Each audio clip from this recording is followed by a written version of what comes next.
बदायूं शहर विधानसभा में जानने की कोशिश करते हैं कि आखिर ये चुनाव किस ओर जा रहा है बदायूं संसदीय क्षेत्र का, और यहाँ किस प्रत्याशी की ज़्यादा डिमांड है या किस प्रत्याशी को लोग ज़्यादा तादाद में पसंद करते हैं और किस क्या सोच कर वोट देते हैं। हमारे बीच एक भाई मौजूद है। क्या नाम है आपका भाई? आशुतोष रस्तोगी।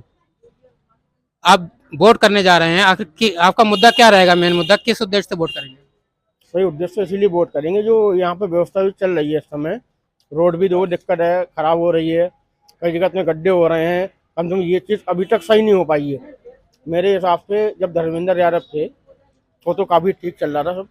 अब जो आगे आए भी हैं, अब ये विधायक साहब अपने महेश चंद्र गुप्ता जी, ये भी देखते हैं निकल के, ऐसा नहीं है जो भी है। मैं एक बात बता रहा। तो अभी तक ये रोड भी देखो क्लियर नहीं हो पाई यहाँ की। ये रोड में आज 5 साल से देख रहा हूँ कि बीच में जो गड्ढा है, यहाँ पे जितने एक्सीडेंट हुए हैं 5 साल से देख लगा था, अभी तक सही नहीं हो पाई है। जो हमारे धर्मेंद्र यादव जी पहले थे उनके टाइम में ऐसा कुछ नहीं हुआ। जो वो कह के गए वो उन्होंने करा। नहीं तो अब क्योंकि कैंडिडेट बीजेपी ने भी बदल दिया, ध्रुवविजय सिंह शाह पहली बार चुनाव लड़ रहे हैं।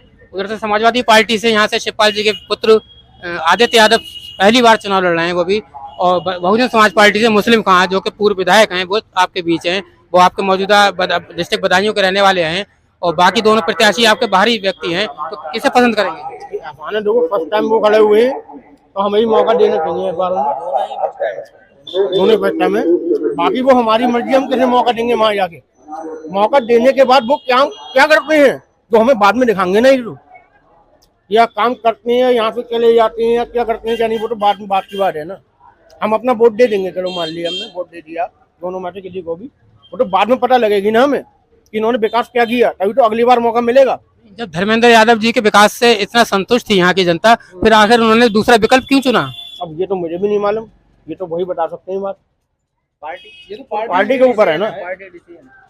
नहीं, पार्टी ने तो कैंडिडेट चुना, लेकिन यहाँ की जनता ने दूसरा प्रत्याशी संघमित्रा मौर्य को क्यों चुन लिया, जबकि एक प्रत्याशी इतना अच्छा मौजूद था यहाँ? मौजूद था, अब वो उन्होंने चुना, वो उनकी हेडेक है ना, हमारी हेडेक थोड़ी नहीं है। अब यहाँ कोई व्यक्ति नया खड़ा हो रहा है, पिछला वाला चलो उसे वोट में उन्होंने एंट्री नहीं दी कि आपको नहीं मिलेगा, अब ये नया कैंडिडेट खड़ा हो रहा है, अब उसे हम देखेंगे ना, तो हमारी जनता देखेगी, हम वोट देंगे। अगर वो आगे नया काम बढ़िया करता है, हमें दिखाता है कि हाँ भाई अब मामला सब कुछ ठीक हो रहा है, तो उसी वजह से हम आगे उसे देखेंगे। नहीं होता है तो वो हमारे अकॉर्डिंग तो क्या हमें ही है ना। तो ये चुनाव क्या बदलाव का चुनाव कह सकते हैं? हाँ बिल्कुल। बदायूं संसदीय क्षेत्र के शहर विधानसभा में हम मौजूद हैं। शहर विधानसभा का ये मोहल्ला बैदुटोला है। यहाँ वकील साहब हैं, उनसे पूछते हैं सबसे पहले उनका तारुफ। वकील साहब अपना नाम बताइए। जी, मेरा नाम सफ़ीरुद्दीन है और पेशे से मैं वकील हूँ, और वकालत के साथ साथ मैं लोगों की खिदमत करता हूँ, सोशल वर्कर भी हूँ। मैं क्रिमिनल में प्रैक्टिस करता हूँ। बहुत अच्छी बात है, बहुत बहुत आपका स्वागत है टीएम न्यूज़ की ओर से कि आप टीएम न्यूज़ को आज समय दे रहे हैं अपना कीमती निकाल कर। हम जानना चाहते हैं जो चुनाव इस टाइम चल रहा है बदायूं में, तो वो चुनाव आखिर जो मतदाता वोट डालने जा रहा है 3-4 दिन बाद, तो वो क्या सोचकर वोट डालने जा रहा है? बदायूं के विकास की बात होगी या फिर वही पुरानी पार्टी, किसी विशेष पार्टी को वोट जाएगा या किसी विशेष धार्मिक व्यक्ति को वोट जाने वाला है? देखिए, इस बार का चुनाव बहुत अहम चुनाव है। ये चुनाव ये तय करेगा कि जीत सच्चाई की होगी या झूठ। इस बार भारतीय जनता पार्टी ने, जैसा कि आप जानते हैं, एक नारा दिया है, अब की पार 400 पार। ये नारा महज एक नारा ये नहीं कि 400 पार की बात कर रहे हैं, वो 400 पार करके वो लोग इस मुल्क के आइन को, इस मुल्क के कॉन्स्टिट्यूशन को बदलने की बात है। जो लोग मुल्क के कॉन्स्टिट्यूशन को ख़त्म करने की बात कर रहे हैं, उन लोगों के खिलाफ लोग वोट कर रहे हैं, और वोट डेवलपमेंट को कर रहे हैं, विकास को कर रहे हैं, बातिल के खिलाफ कर रहे हैं, झूठ के खिलाफ कर रहे हैं। भारतीय जनता पार्टी के खिलाफ हर जगह वोट कर रहे हैं, चाहे वहाँ पे गठबंधन का कोई भी कैंडिडेट हो। कांग्रेस का अगर कहीं लड़ रहा है, कांग्रेस को कर रहे हैं। आप देख रहे होंगे पिछले जो चरणों में चुनाव हुए हैं, उन चरणों के रुझान आना शुरू हो गए हैं। हर जगह बीजेपी को हार का सामना करना पड़ रहा है, और बदायूं लोकसभा में मैं समझता हूँ इतनी बुरी तरीके से भारतीय जनता पार्टी हारेगी कि आने वाले कई इलेक्शन तक यहाँ पे उन्हें कैंडिडेट नहीं मिलेगा कैंडिडेट लड़ने के लिए। बदायूं में क्योंकि बहुजन समाज पार्टी भी चुनाव मैदान में है और वो भी पूरे दमखम के साथ उन्होंने मुस्लिम खां को प्रत्याशी बनाया है अपना, जो कि बदायूं जनपद के रहने वाले हैं। बाकी दोनों प्रत्याशी दुर्विजय सिंह शाह भारतीय जनता पार्टी से, वो भी बाहरी व्यक्ति हैं। और जहाँ तक गठबंधन का सवाल है, गठबंधन से भी माननीय शिवपाल जी जैसे बड़े कद्दावर नेता के सुपुत्र यहाँ से चुनाव लड़ रहे हैं आदित्य यादव। उनका ये पहला चुनाव है और वो मैं समझता हूँ शायद बदायूं की भौगोलिक वगैरह इस चीज़ से भी अभी परिचित नहीं हो पाए हैं लोगों से। उसके बावजूद भी आप मानते हैं कि मुकाबला त्रिकोणीय होने नहीं जा रहा है बदायूं? देखिए, मैंने आपको पहले भी कहा कि ये चुनाव किसी जाति विशेष या व्यक्ति विशेष को देखकर नहीं हो रहा, बल्कि ये चुनाव हो रहा है डेवलपमेंट पर। ये चुनाव उन लोगों के खिलाफ वोट देने के लिए पब्लिक आ रही है सड़कों पर, जो लोग इस मुल्क के आइन को ख़त्म करने की बात करते हैं। और रही बात बासपा की, बासपा का अगर कैंडिडेट चुनाव लड़ रहा है, देखिए ये डेमोक्रेटिक मुल्क है। इस मुल्क में हर पार्टी को, हर इंसान को इलेक्शन लड़ने का राइट है, मगर देखना अब ये है कि कितने वोटर जो है पसंद कर रहे हैं बासपा को। मैं समझता हूँ बासपा के पास जो कैंडिडेट उन्होंने कार्ड खेला था कि एक मुस्लिम कैंडिडेट, एक मुस्लिम इंसान को, इत्तेफाक से उनका नाम भी मुस्लिम खां है, उनको टिकट देकर उनकी बासपा की ये सोच रही कि मुसलमान उनको वोट देगा, मगर ऐसा हुआ नहीं। मुसलमान जो है गठबंधन के साथ है, मुसलमान जो समाजवादी पार्टी के कैंडिडेट लड़ रहे हैं उनका चुनाव लड़ा रहा है। आज माननीय अखिलेश यादव जी की रैली हुई है, उस रैली को देखकर लोगों ने अंदाज़ा लगा लिया है, जो जन समूह वहाँ पे था, जो भीड़ उमड़ी थी, उस भीड़ से भी अंदाज़ा होता है कि कितना लोग पसंद कर रहे हैं, कितने लोकप्रिय कैंडिडेट हैं। और मुसलमान लोग, जितने भी मुस्लिम लीडर हैं, जितने भी मुसलमानों के ज़िम्मेदार लोग हैं, वो सारे लोग समाजवादी पार्टी को लड़ा रहे हैं।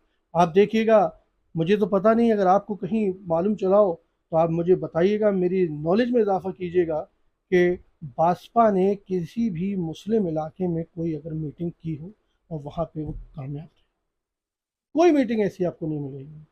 हाँ, समाजवादी पार्टी के कैंडिडेट की आप जहाँ मीटिंग देखेंगे, हज़ारों लाखों की भीड़ में उसमें मुसलमान लोग मिलेंगे। तो बासपा सुप्रीमो और बासपा का ये कार्ड कि अगर वो मुस्लिम कैंडिडेट को टिकट दे के मुस्लिम का वोट काट सकें, वो पॉसिबल नहीं है, वो नहीं कटेगा किसी का।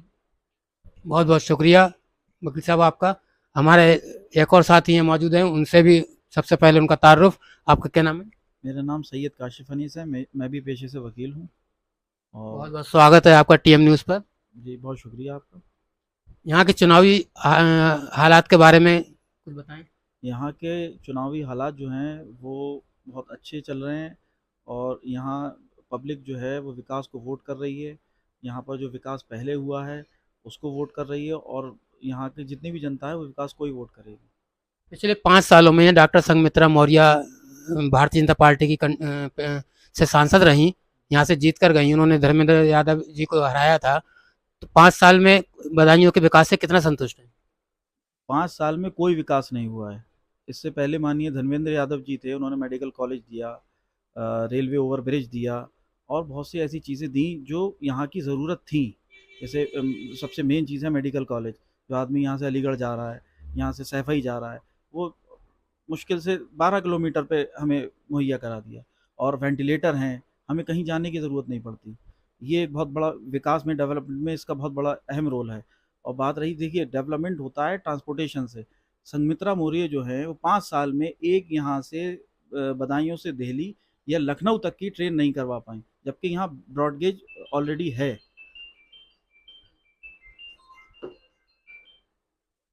अब कितनी उम्मीदें हैं विकास के लिए? अगर आप बदलाव करते हैं तो कितनी उम्मीदें हैं? हमें पूरी उम्मीदें हैं। जो काम बाकी रह गया है वो मिस्टर आदित्य यादव जो हैं वो उसको करेंगे, जो भी चीज़ें रह गई हैं।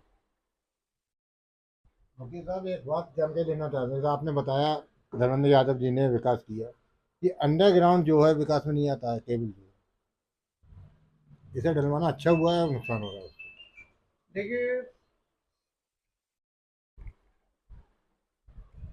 देखिएगा, जब कोई सरकार, कोई गवर्नमेंट किसी नीति को लागू करती है, तो उस नीति के कुछ डायरेक्ट कॉन्सिक्वेंस भी होते हैं, कुछ अच्छे भी कॉन्सिक्वेंस होते हैं। बेशक जो अंडरग्राउंड केबलिंग का काम माननीय सांसद श्री धर्मेंद्र यादव जी ने किया, वो वाकई में एक डेवलपमेंट था।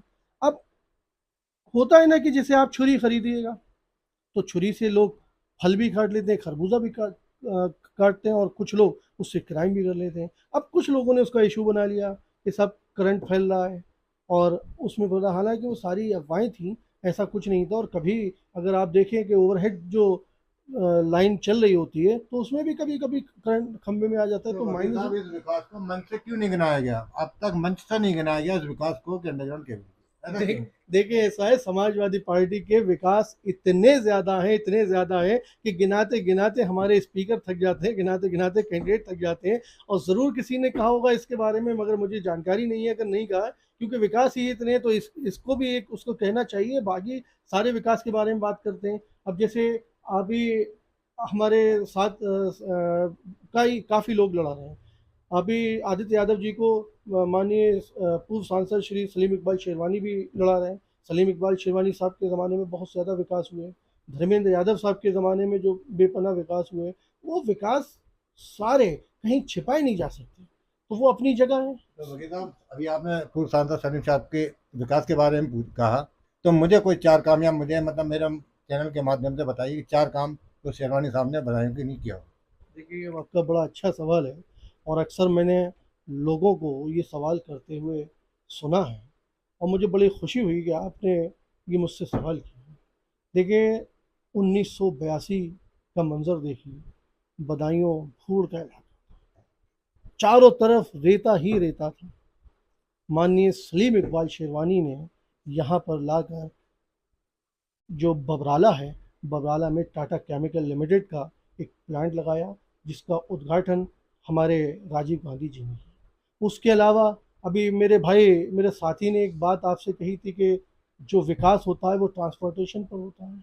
आपको मालूम होगा, आप सहाफ़ी हैं, और आपके चैनल से मैं बताना चाहूँगा, लोगों को ये बात मालूम है, आईजी गुजराल साहब को सलीम इकबाल शेरवानी लेकर आए बदायूं में, और आईजी गुजराल साहब ने अपने मंच के माध्यम से वो ब्रॉड गेज का ऐलान किया, जिस ब्रॉड गेज को करते करते इतना टाइम लग गया, क्योंकि भाजपा की सरकार हो गई, उसके बाद गवर्नमेंट चेंज हो गई, भाजपा की सरकार हो गई, और भाजपा दुश्मन है विकास की, भाजपा ने उसको रोका। हालांकि आज के दिनों में ब्रॉड गेज आ चुका है और हो रहा है। उसके अलावा भी सलीम इकबाल शेरवानी साहब के मैं कितने आपको गिनाऊं, PMRY रोजगार योजना थी 2008 तक हर गांव को सड़क से जोड़ने की। आज आप देखिए, जाकर के एक एक गांव को सड़क से जोड़ दिया गया।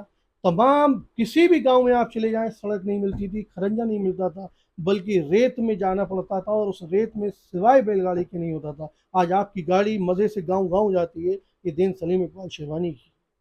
तो इस तरीके से ये कह देना कि सलीम इकबाल शेरवानी साहब के टाइम में विकास नहीं हुए, ये वही लोग कह सकते हैं जिनको जानकारी नहीं है, क्योंकि उनको काफ़ी सीनियर लीडर हैं, उनको लड़ते हुए चुनाव काफ़ी टाइम हो गया, तो लोग उनके विकास के बारे में भूल गए। बहुत बहुत शुक्रिया TM न्यूज़ से बात करने के लिए वकील साहब आपका।